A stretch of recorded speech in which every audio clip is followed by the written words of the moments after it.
Good afternoon, everyone, and welcome to another episode of Cannabis Unlocked. Today, I'll be your host, Jordan Youkilis with Key Investment Partners, and I'm very excited to be interviewing Scott Jordan of Alternative Finance Network today. Scott, welcome to the podcast. Thank you very much for having me, Jordan. I love your first name. Absolutely. I love your last name. All right. Great. So really excited to be chatting today about what you're doing at Alternative Finance Network and how you've been really helping to support cannabis businesses get the debt financing that they need since early days in the cannabis industry. And to kick things off, we'd love to just hear a little bit more about your background, what you were doing in your career prior to getting involved in the cannabis industry. Sure. So I started out kind of in the finance world as a mortgage broker back in 2003. And then in 2005, I was working with a guy that had suggested that I might take a look at commercial lending, and I had no experience. And he said, "Look, you're a go-getter. You find people, you can talk to people. I'll do all the back end underwriting, and I'll teach you how to do the business. You find the customers, and we'll be a good combination." I said, "Great, let's do it. I'm always up for a challenge and for learning something new." So I went ahead and worked with him and got my feet wet. I found commercial was very interesting compared to residential, which is more cut and dried. And so I started doing some loans, and then we ran into of course the mortgage crisis that kind of dampened things a bit.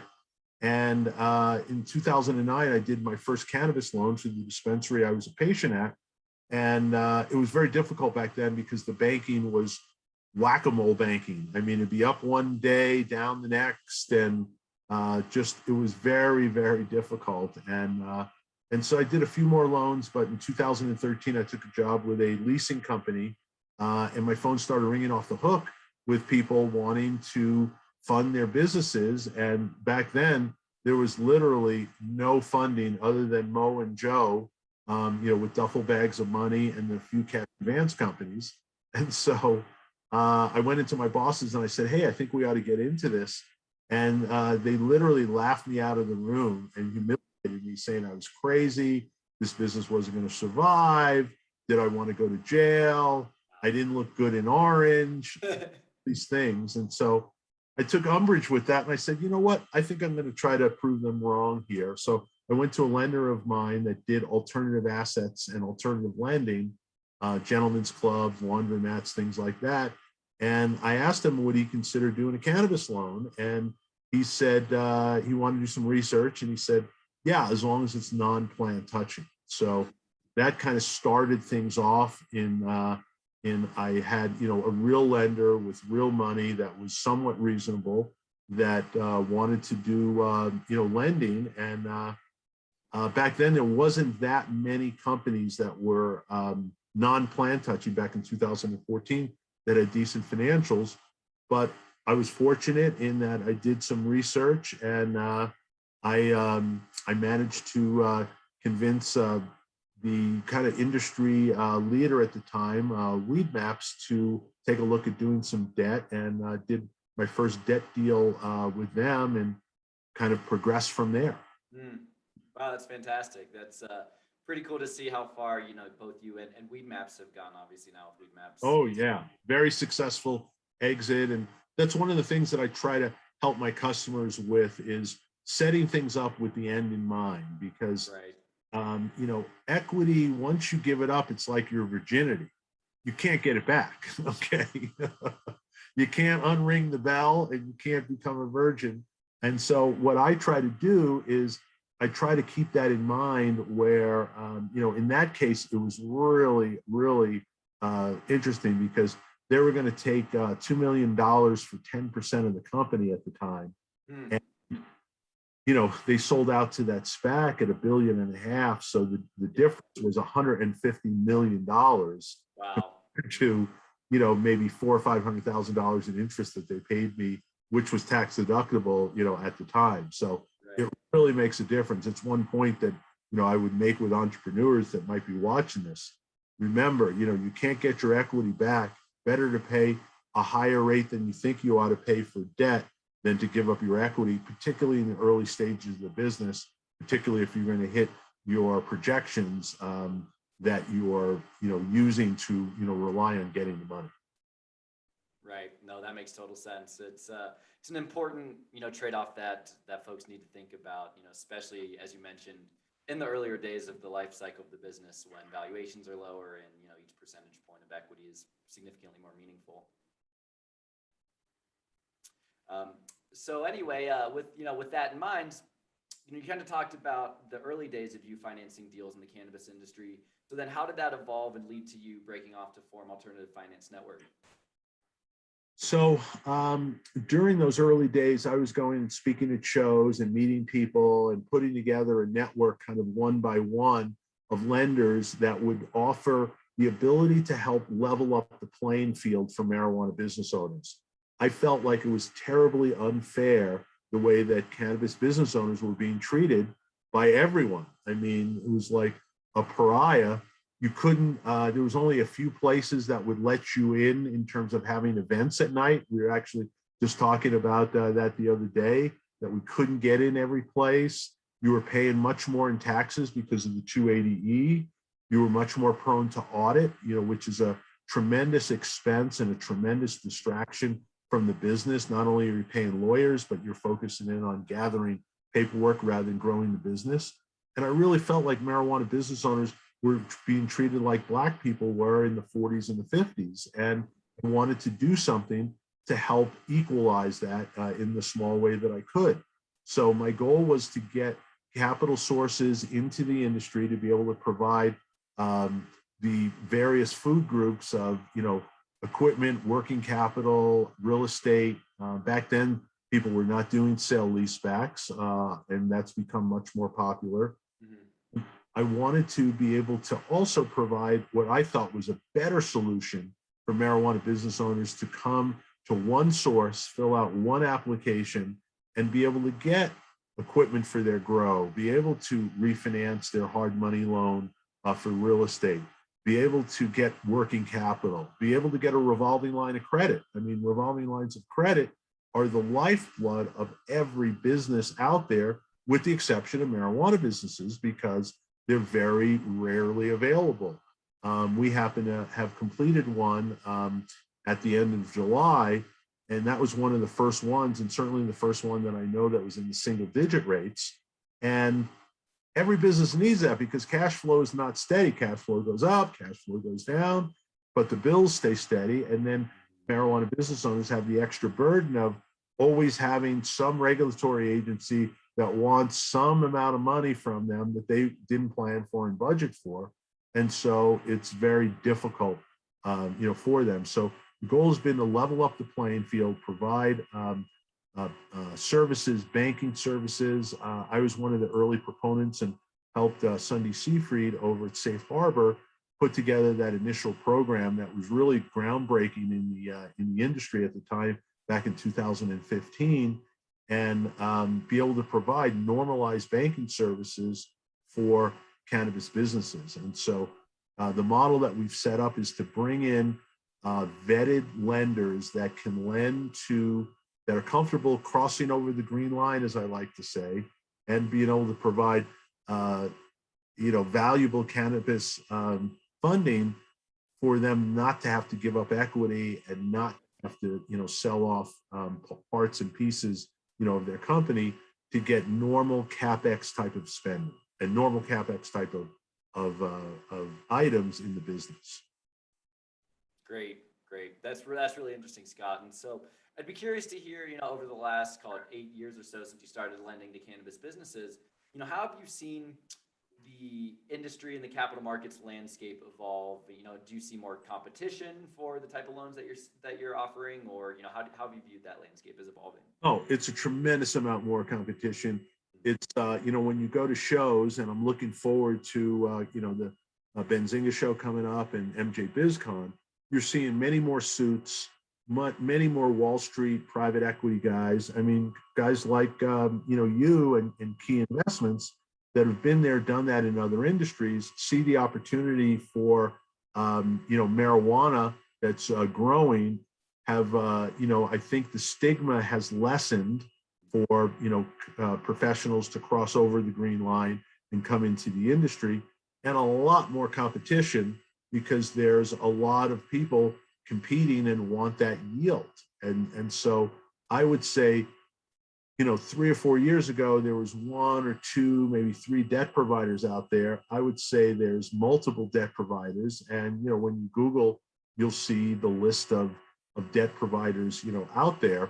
The banks have still not stuck up their hand in most cases and said, hey, we're lending. You really have to know someone to kind of get an invitation or be banking within that bank, as well as know who the cannabis people are within that bank. And that's part of the value that we have, is that the banks are coming to us knowing our reputation, knowing that we're able to bring good deals that are vetted and in the format that they want, and we kind of get them in the door. It's like kind of being invited backstage into the club right now, where you need an invitation in order to get there. You can't just buy your way in, just Google and ask. I mean, one of the larger banks in the industry, I happen to know a guy that just went over to work for them. And I thought, you know what, I'm going to go ahead. I brought on a young marketing associate. One of the things we do is when we hear that banks are in the industry, we call in. And we literally called into 5 different numbers. And I had connections on LinkedIn with, 3 of the senior vice presidents, and I couldn't get past the front door. And that was on Monday, and today is Wednesday. Still haven't gotten a call back. No, it was last Thursday, actually, that we started. It's very difficult. So you need to have the right entrance in there, and it's become a lot more competitive. And as a result, rates have really trended down. Rarely that I hear single-digit rates, but we're seeing GTI and TrueLeave and a lot of the big public companies are able to now raise debt, in the 9.5%, 10% range, 7% the other day. I heard. Now they are giving up warrants and they are taking OID discounts, so the effective rate is higher, but you're really seeing an aggressive trend downward. And I think it's partially because it's more competitive, partially because banks and other institutions don't feel the regulatory pressure, and partially because everyone thinks that safe banking is going to pass here pretty soon. And so then, all bets will be off in terms of, presumably, if it passes as it is. As we know, bills rarely pass Congress without some kind of, adjustments and tweaks for the special interest group. Sure. But it's certainly looking, like it has a lot brighter future here, probably towards the end of the year, if not maybe first quarter of next year. Got it. And how would you expect that, passage of the Safe Banking Act to impact borrower rates going forward, right? Do you think that there would be significant further margin contraction? And is there kind of a floor that you think that will exist in cannabis longer term? I think that we will see some contraction, and but rates are pretty low right now. I mean, I've got a 4.75 lender, I've got a 5.75 bank. So I mean, that's just a little bit above if you were a non-cannabis business. What I expect to see is probably more in the equipment and working capital, types of lines. And remember, banks are very conservative. 85% of the commercial and industrial C&I type of loans are done through SBA with an SBA guarantee. Without that SBA guarantee, and I don't see them participating here in the near term, those loans are not going to get approved. So it's only going to be the top 15 to 20 public companies that are even partially bankable. If you look at the chart that Viridian just put out, only 5 of the top 10 show a net profit. The other companies are showing EBITDA positive, but banks don't lend on EBITDA positive, and they want to make sure that you're able to make a profit. And since almost all of the plant touching companies are domiciled up in Canada, they have a different accounting set. They have IFRS, and so with the large derivative liabilities that they incur when their stock price rises, they're always showing losses. And so it'll be interesting to see how banks kind of sort that out. And I don't expect that there'll be a huge amount of lending. What I am hoping is that Visa and MasterCard will allow their systems to be used so that customers can pay with credit cards as opposed to having to use debit cards currently. Absolutely. And how likely do you think that is in the near term? Do you think safe banking is enough to get Visa and MasterCard comfortable? Hang on, let me go get my crystal ball here. Let's see. Eeny, meeny, miny, mo. I think that we'll see some version of that within 6 to 12 months. I don't think it'll pass as it is, but I think that there'll be some provision for that. What will be interesting is to see what happens with the economy once things kind of more normalize, and assuming we don't go into round 2 of COVID, assuming we come out of this, and next year masks will be an antique item rather than something that you have to carry around with you. Sure.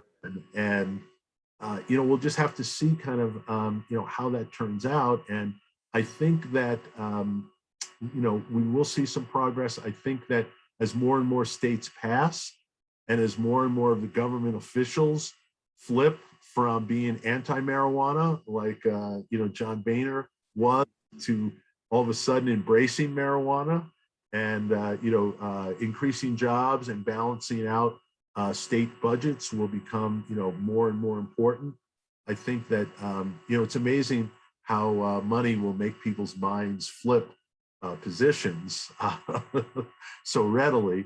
We will see kind of how that goes, but I think it's progress, and it's a beautiful thing to see compared to when I first got into the business, when you couldn't tell people what you were doing, and you had to put it under another innocuous company name, and there was no real lending that was getting done other than in the high teens. Yep. No, that's really interesting. So talk us through your process for originating new loans, from the initial process of how do you source the deal, and then how do you go about finding the right bank or financing source to place that loan with? Sure. So we first have a conversation with a borrower. We understand what their need is today. We look at what they think they're going to need 6 months to 12 months out. We look for pro formas, for both their income statement and balance sheet. We try to assess, kind of where they are and who they're banking with currently, and we take a look at the data that we can take a look at. Once we take a look at the data and analyze the P&L and the balance sheet and the cash flow, we then come back to them and speak to them about what their need is, and we try to assess how realistic their expectation is compared to the reality. You're not going to get a working capital loan for $10 million without a PG, and you've been operating a year. Personal guarantee is what a PG is. And so once we kind of have an idea of, okay, you've got realistic expectations. Yes, we think we'll be able to find something, in that rate range. We then engage them with a fee agreement, and we are fiduciary to them. We are loyal to them. We represent them to the various banks and credit unions that, and private lenders that we work with. We then gather the rest of the documents. We put together an executive summary. We run that executive summary by them, making sure that it's, we're telling the story in their voice. And then what we do is we take it one by one to our lenders. We anonymize the executive summary. We say, here's the situation. 3-year-old company, doing 25 million, top line, EBITDA positive to the tune of, 6 million. They're looking for a $4 million, revolving line of credit and a $2 million equipment loan. Does this look like something you'd like to see the rest of the data?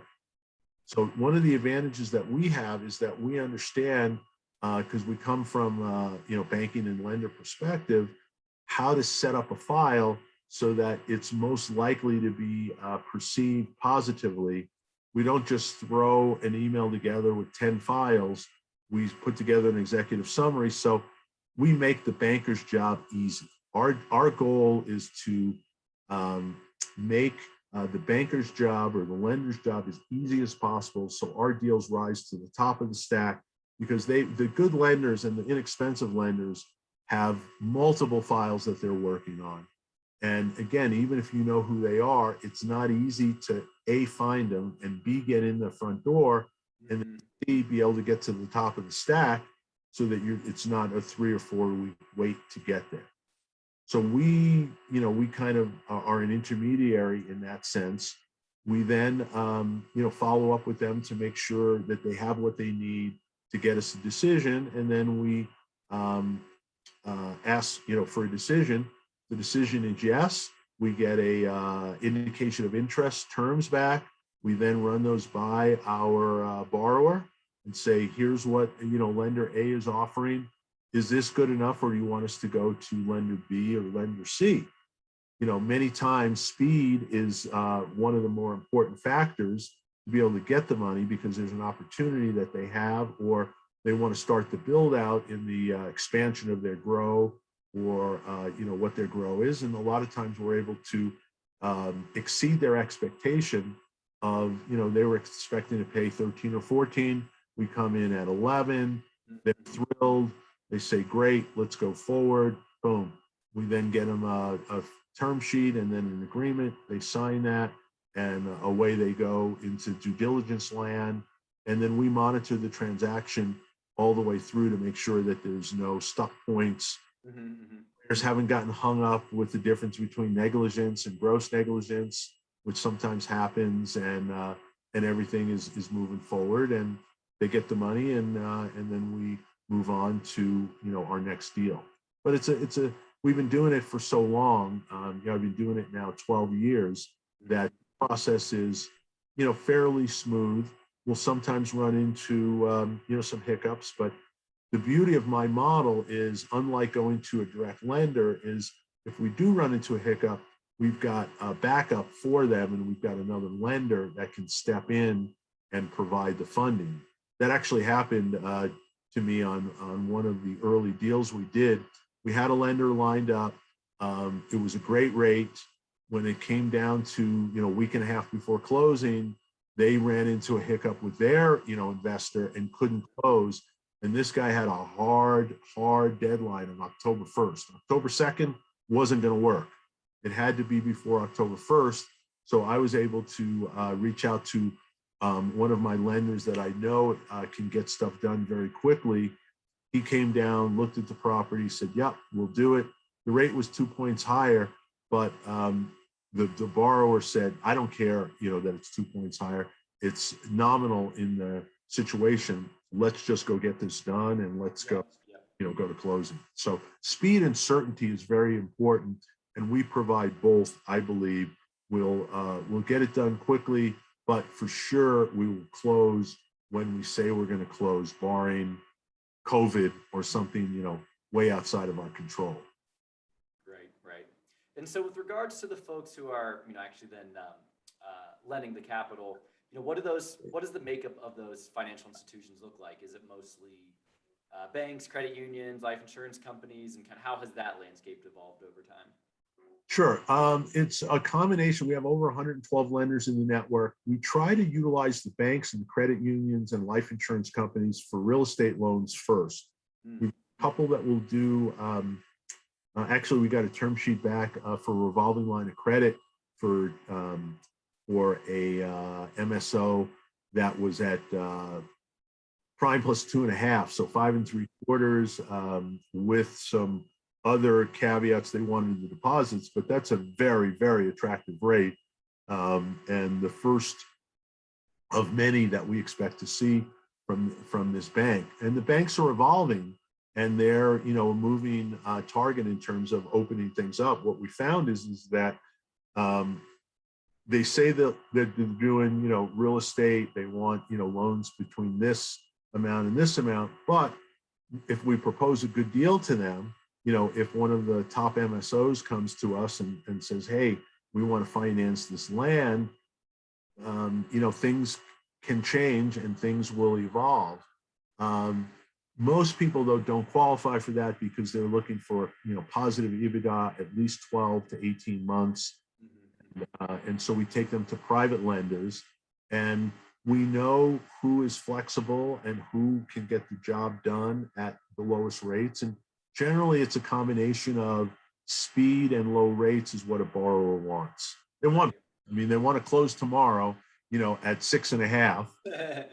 It may be, hey, it's going to take us 45 to 60 days to get you the 6.5. We can close in 20 days, at 9. What would you rather do? And Sure. the beauty of my model is I think when we do our best job, it's a hard decision that they have to make: speed versus rate, and flexibility. And so that's what we try to do, is tee up multiple choices, making it easy for the borrower to get capital that is non-dilutive. Got it. No, that's really helpful. And so as you think about your target borrower, I know you mentioned EBITDA positive as a desired characteristic, obviously. I'm just curious, are there specific metrics that you're looking for borrowers who are approaching you? Will you work with folks who aren't yet EBITDA positive? What are some of the things you're looking for? Sure. Well, the first thing, and the areas that we see the most challenges in, that if you're a borrower, this is the area that I'd be listening and taking notes in. We want to see a clean balance sheet, something that balances, not something that shows me, like, for instance, we saw a deal earlier this year where a guy had $45 million in goodwill on his balance sheet. And I asked my analyst, I said, I haven't seen them buy anything. They're only about $2 million a month in revenue. Can you explain this to me? How do you have this? So it turned out the lawyer for them was explaining why they put in a very small amount of cash to buy this, how the company was now valued at $50 million. And so, my analyst, who has a degree in accounting and used to work for Arthur Andersen, that's not how it works. Okay. So, we look for a clean balance sheet. We look for bank statements that, make sense. We want, particularly in California, what we find is that people are still dealing in a lot of cash out there. And even if they have a bank account, they're making minimal deposits into that bank account. We want to see, if you're saying you're doing $5 million a month, we want to see $5 million a month in deposits into the bank account, 500,000, and an explanation on, where the other $4.5 million is going to, because it's just not going to work.